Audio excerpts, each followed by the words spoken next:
साथियों, आज बात करने वाला हूँ राम सीता की कहानी। माता सीता हरण की कहानी तो सबको ही सुने होंगे, लेकिन उसके पीछे का रहस्य या कारण कोई नहीं जानता होगा कि महाराज दशरथ की छोटी सी गलती की वजह से माता सीता का हरण हुआ था। यदि यह छोटी सी भूल नहीं हुई होती तो आज इतनी बड़ी महाभारत नहीं होती और सीता हरण नहीं हो पाता। जी हाँ दोस्तों, महाराजा दशरथ ने एक छोटी सी भूल कर दी थी, जिस भूल के कारण माता सीता को ये सब भोगना पड़ा था। दोस्तों, महाराज दशरथ की वो कौन सी भूल थी, कौन सी गलती थी जिसके कारण माता सीता को इतने सारे कष्ट झेलने पड़े? अगर आप भी जानना चाहते हैं तो वीडियो को लास्ट तक देखें, तभी यह आपकी समझ में आएगी ये कहानी कि ऐसा क्या हुआ था जिसमें उनकी गलती पहली मानी जा रही है। कि महाराज दशरथ यदि ये भूल नहीं किए होते तो आज का इतना ज़्यादा कष्ट सीता माता को नहीं झेलना पड़ता।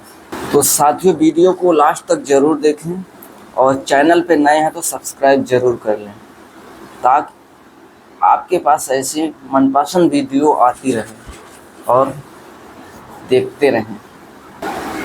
साथियों, रामायण की कथा आपने तो पढ़ी या सुनी होगी, जिसमें श्री राम और माता सीता के जीवन की पहलुओं को दिखाया गया है।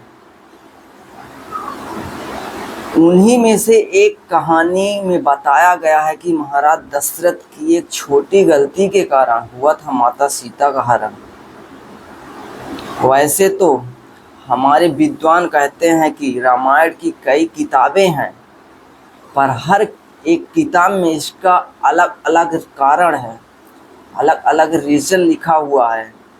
जिसमें रामचरितमानस में तुलसीदास जी कहते हैं, अर्थात रामचरितमानस तुलसीदास के द्वारा लिखी हुई एक महाभारत है, जिसमें वो अपनी बातें रखते हैं। दोस्तों, उनकी हर एक चौपाई मंत्र का काम करती है। तो आइए जानते हैं कि महाराज दशरथ से ऐसी कौन सी गलती हुई, कौन सी भूल हुई कि रावण सीता का हरण करके अपने लंका तक ले आया। दोस्तों, वीडियो लंबी ज़रूर होने वाली, लेकिन आपको कुछ शिक्षित करके जाएगी, इसलिए अंत तक ज़रूर देखें।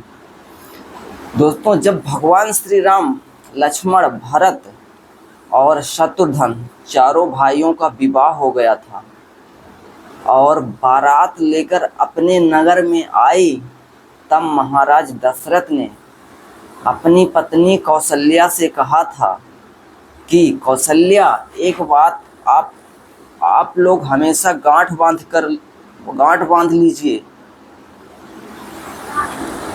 क्योंकि आज तक आप सिर्फ चारों बेटों की माँ थी, लेकिन आज के बाद आप सब माँ होने के बावजूद चारों बहुओं की सास बन चुकी है।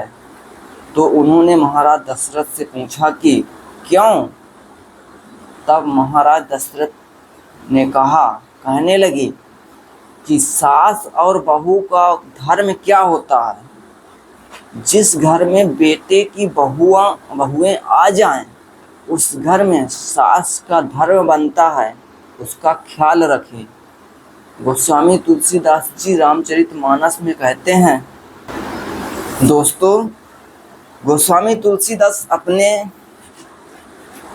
रामचरितमानस में कहते हैं, पल लरकिन सकल घर आई, राखें पलक नयन सी नाई। अर्थात दूसरे की बेटी हमारे घर बहू बनकर आई है, तो सास का यह धर्म बनता है कि उसकी रक्षा ठीक उसी प्रकार से करे जैसे औरतों की रक्षा पलकें करती है, जैसे आँखों की रक्षा पलकें करती है।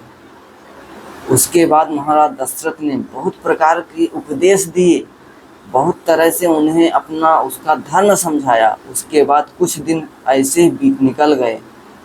फिर एक दिन महाराज दशरथ के दिमाग में कुछ ऐसी बातें आई कि महाराज दशरथ ने विचार किया कि क्यों ना आज हम अपने इन चारों बहुओं की परीक्षा ले लूं कि मेरी कौन सी बहू सबसे ज़्यादा चतुर है।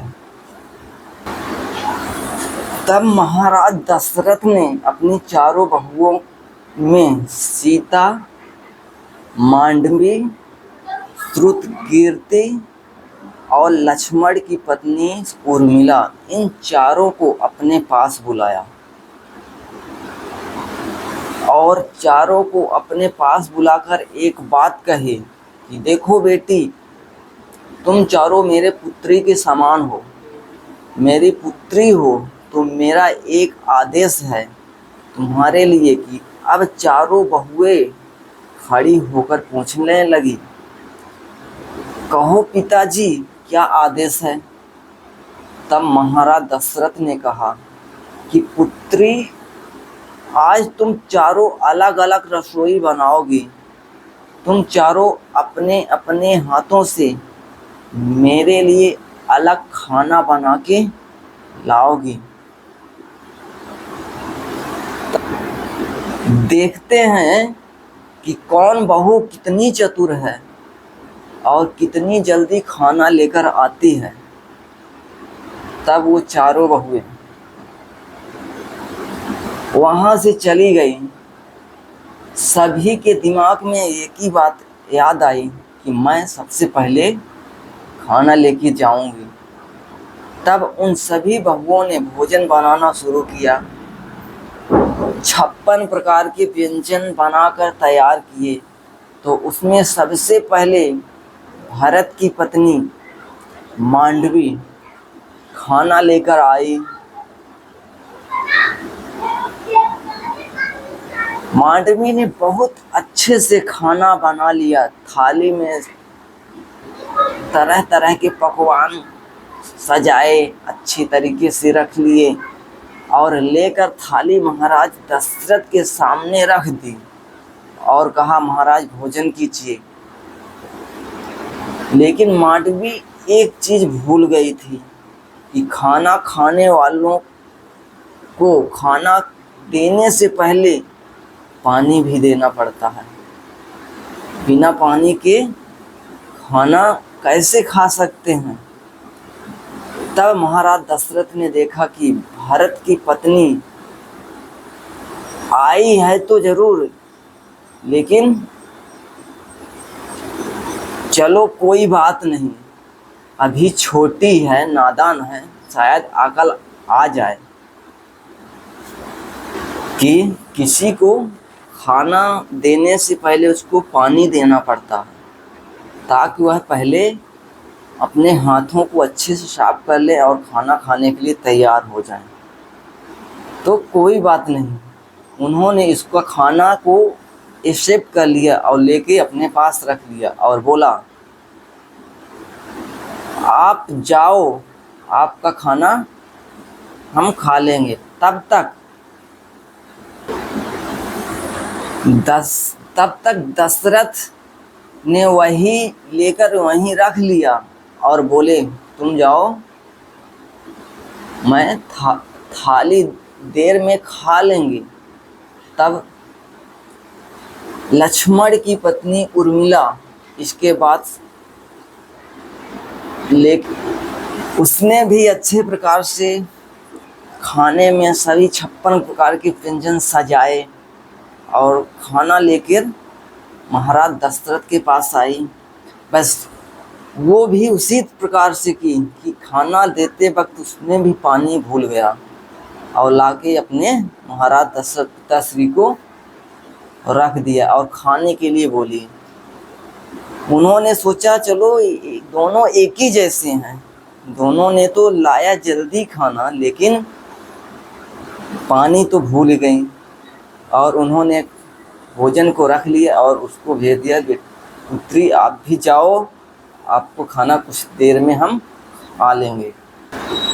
इसी प्रकार से दोस्तों शत्रुघ्न की पत्नी भी खाना लेके आई, अर्थात तीनों की बहुओं खाना लेके आई और महाराज दशरथ को खाना लगा के रख दी और तीनों ने पानी भूल गया। जल्दी की वजह से पानी देना भूल गए, वो अब बिना पानी के कैसे भोजन करें। अर्थात उन्होंने तीनों को अब खाना रख के बोला कि आप जाओ और मैं कुछ लेट में ये खाना खा लूँगा। इसके बाद अब तो इंतज़ार था माता सीता, राम की पत्नी माता सीता का, अर्थात माता सीता का। वो विचार कर रहे थे कि जैसा भोला भाला मेरा बेटा राम है और मुझे लग रहा है कि उतनी भोली भाली सीता भी है, क्योंकि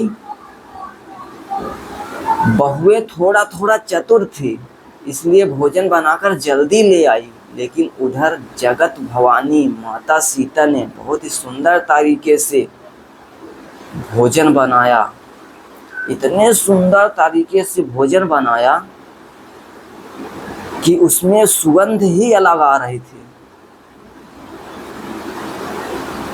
किसी को भोजन देने से पहले पानी जरूर दिया जाता है। तो दोस्तों माता सीता ने भी जब भोजन उठा के चल दिया तो अचानक सा उसे याद आया, नहीं भोजन देने से पहले पानी जरूर दिया जाता है।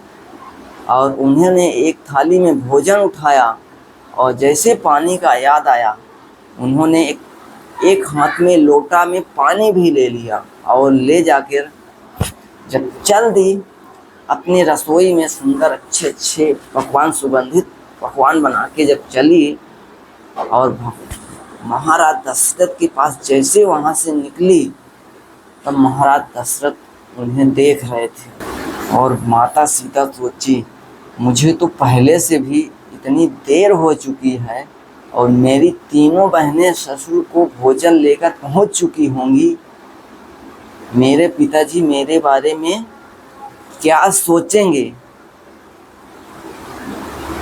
तब दोस्तों माता सीता ने कौन सा काम किया, सीता माता ने एक हाथ में भोजन की थाली और दूसरे हाथ में जल का लोटा लिया।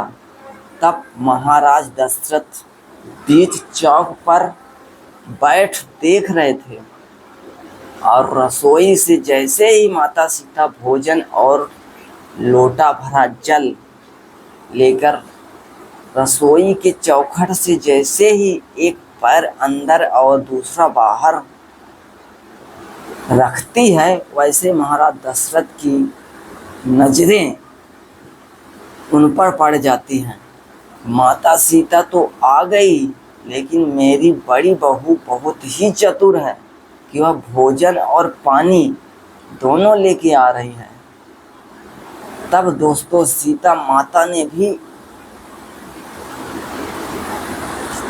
अचानक देखा कि पिताश्री मुझे देख रहे हैं, पता नहीं क्या कहेंगे। और जैसे वो अपने रसोई से कुछ पैर बाहर करती है तो अचानक उसके थाली में एक तिनका हवा के झोंके से उड़ के आ जाता है और उसकी थाली में पड़ता है। अब वो और एक संकोच में पड़ जाती है कि यह तिनका थाली में आ गया और सारा भोजन को नष्ट कर दिया। और वो सोचेंगे, महाराज दशरथ सोचेंगे कि तिनका पता नहीं कहाँ से उड़ के आया और थाली में गिर गया और सारा भोजन नष्ट कर दिया। कहीं से आया, कचड़े से आया, कैसा आया, अर्थात सारा भोजन नष्ट हो गया। ऐसे में माता सीता पहले से चिंतित हो गई कि अब क्या करूं।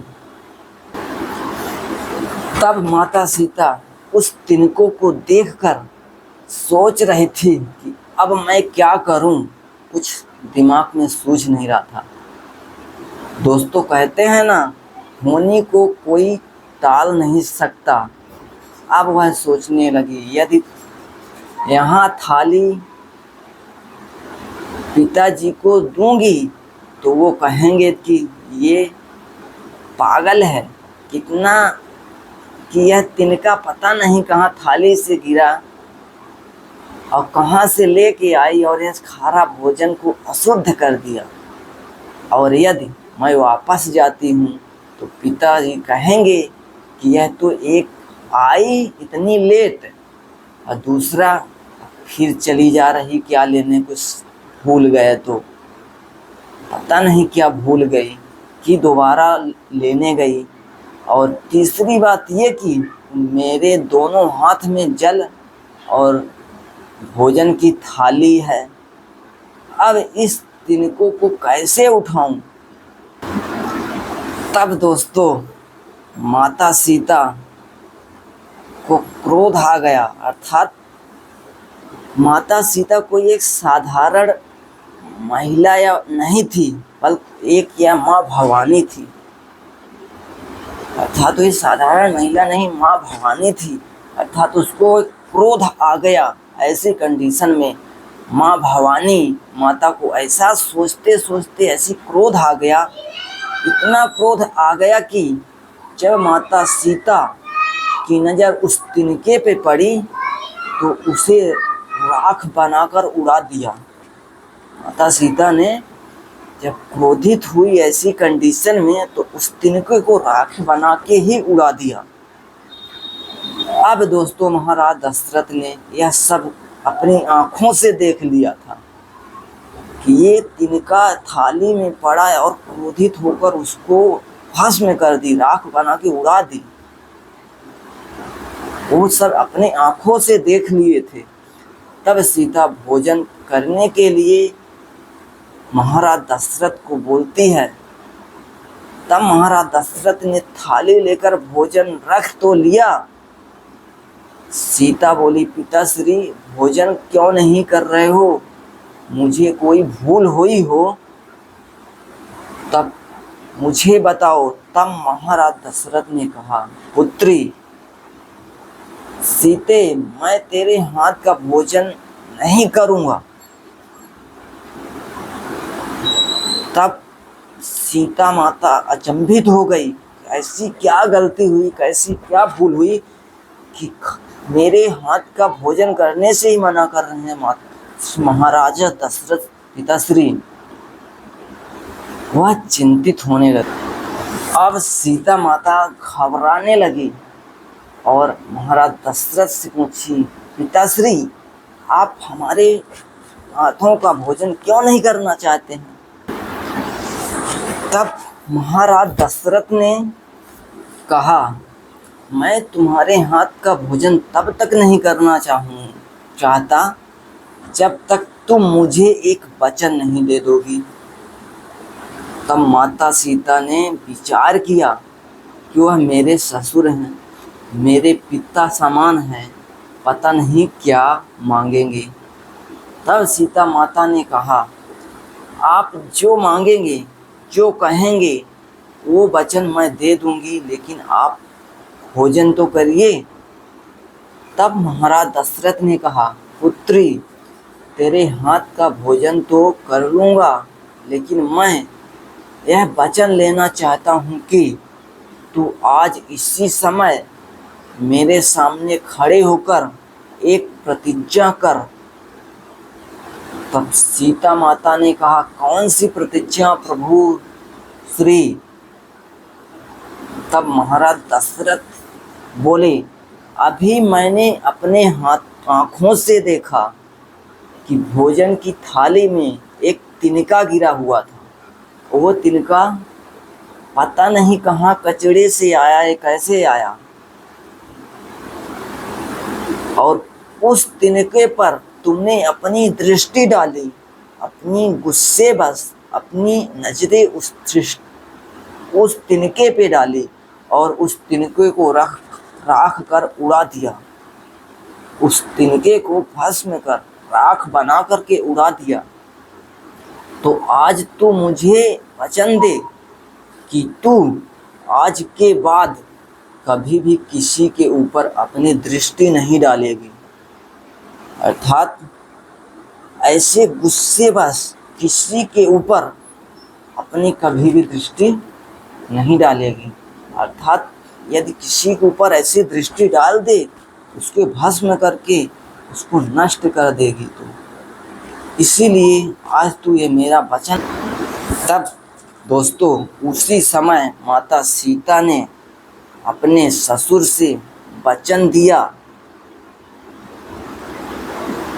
और कहा कि पिताजी आप चिंता मत कीजिए, अगर आप ऐसा ही सोचते हैं तो मैं ये वचन दे देती हूँ कि आज के बाद मैं कभी भी किसी के ऊपर अपनी दृष्टि क्रोधित अवस्था में नहीं डालूंगी।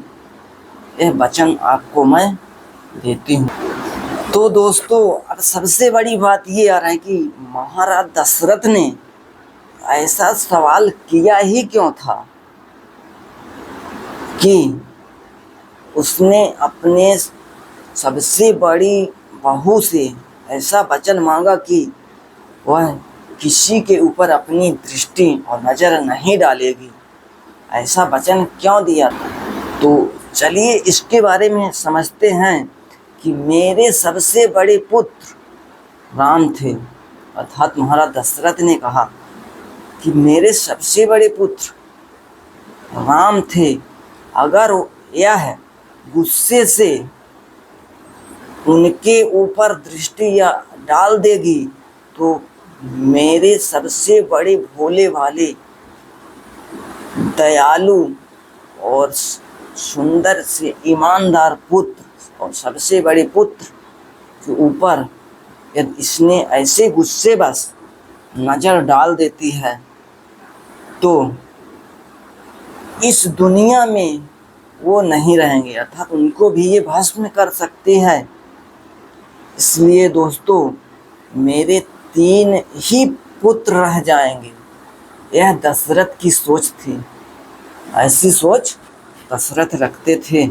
उनकी ऐसी सीता माता की ऐसी नज़र देख के, अर्थात उनकी नज़रों से जब किसी चीज़ को भस्म करने की शक्ति थी, अर्थात साधारण महिला या औरत नहीं थी, बट एक भवानी के रूप में थी।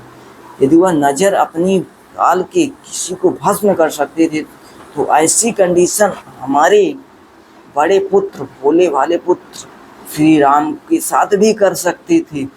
इसलिए साथियों भगवान दशरथ ने अपनी बड़ी बहू से ऐसा वचन मांगा कि तू आज के बाद ऐसा किसी के ऊपर अपनी दृष्टि नहीं डालेगी, नजरें नहीं डालेगी कि किसी कोई भस्म हो जाए तेरे इतने गुस्से भरे नज़र से। ऐसा इसीलिए उसने वचन मांगा भगवान महाराज दशरथ ने।